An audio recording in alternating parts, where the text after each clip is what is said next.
大家好，欢迎来到 Ravi 的美食厨房。今天我们来做香蕉核桃 muffin。香蕉是熟透的，经过冷冻后的香蕉，冷冻过后的香蕉会更甜。把香蕉压成泥，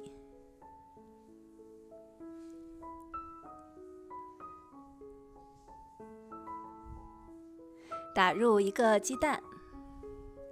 加入3大勺红糖，1把20毫升牛奶，55克融化的黄油，搅拌均匀。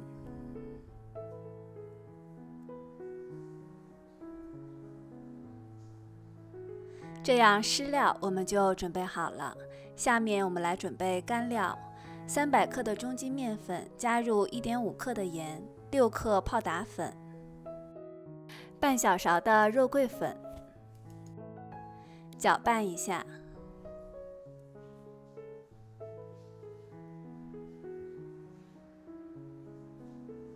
搅拌均匀之后，把干料倒入湿料当中，从下向上翻拌。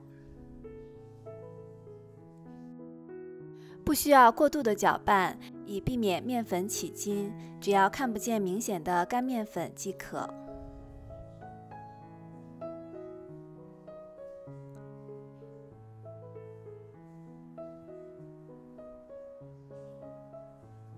拌匀之后，加入40克的核桃，搅拌一下，把核桃和面糊混合均匀。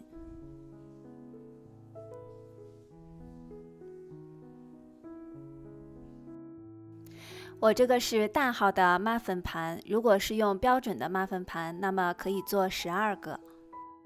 放入纸杯，倒入面糊，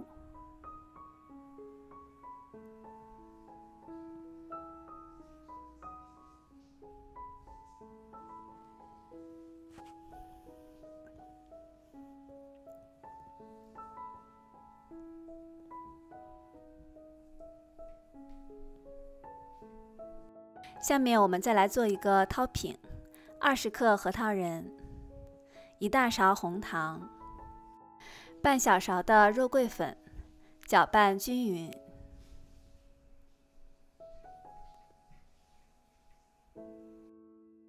之后撒在面糊的上面。